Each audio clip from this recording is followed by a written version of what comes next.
Welcome back. Hasan साहब, गुज़श्ता हफ्ते चीन के दौरे के दौरान सदर आसिफ अली जरदारी ने कहा कि हम पहले चीन के इत्तेहादी हैं फिर किसी और के इत्तेहादी हैं, क्योंकि चीन और हमारी सरहदें आपस में मिलती हैं, बाकियों की सरहदें हज़ारों किलोमीटर दूर हैं। आजकल ना दूर और ना नज़दीक, पता नहीं किस ज़माने में किस तरह सोचते हैं ये लोग। आजकल दूरी नज़दीकी की कोई औकात है। और दूसरी बात याद रखना ये बात बहुत अच्छी तरह भूलना मत, सुपर पावर हजारों मील दूर भी हो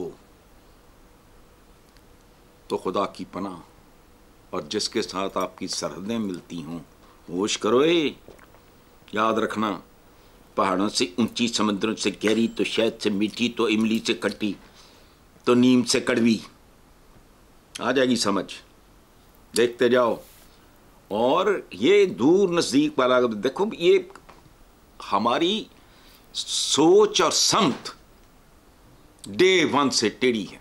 पाकिस्तान में वो कौन था जिसने तज़वीराती गहराई का शोशा छोड़ा था? सतही सोच। तो ये कोई रिश्तेदारियां वगैरह नहीं होती। ये देखो, नेक्स्ट डोर सुपर पावर चीन के साथ हमारी ये मीठी और ये लंबी और ये ऊंची और ये गहरी वगैरह। वो बात सुनो, कृष्ण नगर का नाम रखने से, इस्लामपुरा नाम रखने से कृष्ण नगर के रिहायशियों के रवैयों में तब्दीली नहीं आई। मॉल रोड को कायद-ए-आज़म मोहम्मद अली जिन्ना रोड बनाने से हमें कोई सड़कों का इस्तेमाल बेहतर नहीं हुआ, वही खच खाना है। ये नामों, ये इस तरह के हम सतही से काम करने वाले लोग हैं। इसलिए अब अंदाज़ा लगाओ। फिर एक और बात कितनी दिलचस्प है, इधर अब्बा जी यानी जरदारी साहब चींदे मुहब्बत पींगा बधा रहे सन, उधर पुत्र अमरीका पहुंचे ऐसी। तो बेटा मुस्तकबिल है ना पीपल्स पार्टी का। जरदारी साहब तो खचक गए हमारी तरह, वो बेचारे ठीक से चल भी नहीं सकते। हालांकि मैं उनकी बहुत सारी चीज़ों का मद्दाह भी हूँ। तो वो तो हमारा एज ग्रुप है, वो तो फारक पूरा वाला काम है। अब अमलन अल्लाह उनको ज़िंदगी दे। क्या तो बेटा वो वहीं पहुंचा हुआ है बड़े घर। हम खुद को भी बेवकूफ़ बनाते हैं, दूसरों को भी बनाने की कोशिश करते हैं। ये इनके लिए, बस अवाम के लिए ठीक है इस तरह के झुंझुने, चूँकि जहालत है, जज्बाती है, तो वो खुश हो जाते हैं नारे सुन के। समुद्रों से गहरी है, फलां से ऊंची है, फलां से खट्टी है, फलां से मीठी है। ये नॉनसेंस है, वो खुश होते हैं, बट ठीक, लोग भी मज़े लेते हैं। नतीजा सिफर। Next topic. हसन साहब, अखबारी खबर के मुताबिक स्पीकर कौमी असम्बली ने अराकीन से पूछा जो बढ़ी हुई तनख्वाह नहीं लेना चाहता वो लिख कर दे, जिस पर सबको सांप सूंघ गया। कौमी असम्बली ने अराकीन पार्लियामेंट की तनख्वाहों और अलाउंसेस का तरमीमी बिल कसरत राय से मंजूर कर लिया। यार इसको तो 1001 तरीके से इंटरप्रेट किया जाए। पहली बात तो ये है कि स्पीकर का ये सवाल ही सतही किस्म का है। भाई जो बढ़ी हुई तनख्वाह नहीं लेना चाहता, ये क्या बात है? उनका मुतालबा कुछ और है कि हम तनख्वाह लेना चाहते हैं, बढ़ाओ ना। वो भी चाहे ड्रामा ही कर रहे हों, जो सांप सूख गया तो इनमें से कुछ नहीं निकलना। ये सवाल भी बड़ा अजीब है आपका, मेरा जवाब भी उतना ही फजूल है। तो ये खजाने पे बोझ फलाना, केड़ा बोझ केड़ा खजाना। आए सी ना उन्हीं पराए पुत्र IMF वाले, तो कहते हैं जी कि उससे नहीं मिले, ये नहीं पूछा, वो नहीं पूछा। शर्म आती है, लेकिन प्रॉब्लम वही इनको नहीं आती, याद नहीं है। इनका वो जिस्म के वो हिस्से ही सो गए हैं जहाँ नमनेस है मुकम्मल तौर पे। छुर भी मारो तो इनको एहसास नहीं होना। अवाम को वैसे ही अकल समझ वाला खाता खाली है, वो जज्बातियत पे, झूठ पे पलते हैं, उनको कुछ समझ ही नहीं आती। जी हसन साहब, अखबारी रिपोर्ट के मुताबिक तनख्वाहदार तबके की आमदनी से 100 अरब रुपए ज़ायद इनकम टैक्स वसूल, जबकि वज़ीर मुमलिकत बराए ख़जाना अली परवेज़ मलिक का कहना है कि वज़ीर आज़म शहबाज शरीफ तनख्वाहदार तबके पर मज़ीद 75 अरब रुपए के टैक्स के हामी नहीं थे, ताहम आलमी मालियाती फ़ंड से मुआहदे की रूह से ऐसा करना नागुज़ेर था। क्या कमेंट करेंगे? कुछ भी नहीं करूँगा, मैं चुपचाप भुगतूँगा। ये ज़िल्लत, अज़ियत, ये तौहीन, इसके दो पहलू हैं। एक है कि एक तो इसका माली पहलू है, वो अगर आप अफोर्ड भी कर सकते हो, कंफर्टेबली भी अफोर्ड कर सकते हो, तो इसमें गाली का एहसास है। ये जग्गे टैक्स हैं, जेन्युइन टैक्स नहीं है। पूरी फहरिस्तें छापो, तुम में से कौन कौन कितना टैक्स देता है। रमजान शुगर मिल वाला भी टंटा मुक गया ना, पता तो लगे कौम को। जहां बस चलता है वहां ये खून का आखिरी कतरा तक निचोड़ते हैं। और ये जो है ना, मजीद 75 का हामी नहीं थे, मैं की करना है। हामी है कोई या नहीं है, मुझे क्या। बॉटम लाइन बताओ क्या है। तनख्वाहदार तबका है, इसका इंतजार करो, इस पे भी रद्द अमल आएगा। वो रद्द अमल कैसा होगा, माशाल्लाह ये 2 नंबरी में 1 नंबर एक माशरा है। कोई ना कोई करेगा, तो चुपचाप भुगतेंगे जब तक भुगत सकते हैं। और फिर इसका कोई वे आउट वगैरह भी, खुदा की कसम शायद मैंने पहले कभी ना खाई हो। मुझे अपने आप से घिन आती है इनको टैक्स देते हुए।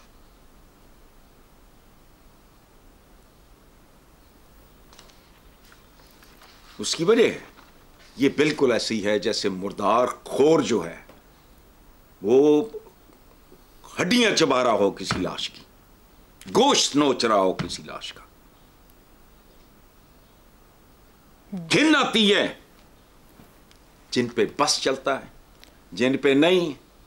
अंदाजा लगाओ, एग्रीकल्चर और फलाना टमकाना, बहुत सारे बेतहाशा ये अखबारों में छपती हैं खबरें। यार मैं को अपनी तरफ से तो नहीं कह रहा, उनसे नहीं करना चाहता था, नहीं करना चाहता तो ना कर। हसन साहब, तुर्किया के सदर पाकिस्तान का दौरा करके वतन वापस रवाना हो गए हैं। आपके इस दौरे के बारे में क्या तासुरात हैं? इन दौरे के बारे में मेरे तासुरात क्या होने हैं।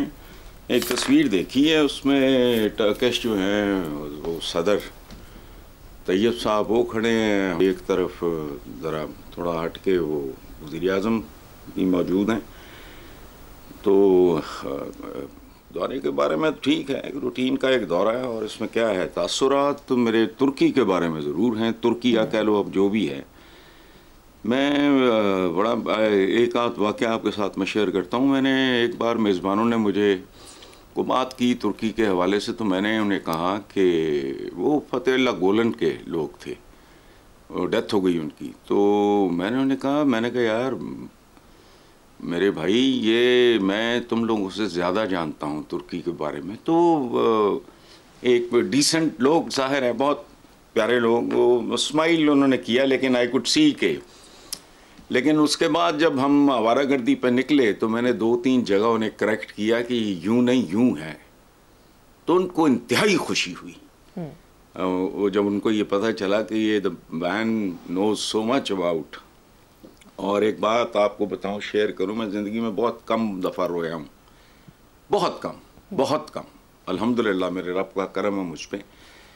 एक बार वहाँ मेरे हिचकी बंद गई मेरी। वो किस तरह, सर्दी बहुत थी तो गर्म कपड़ों के साथ मैंने शॉल लपेटी हुई थी।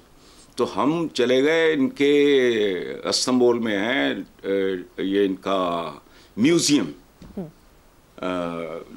फ़ौज का।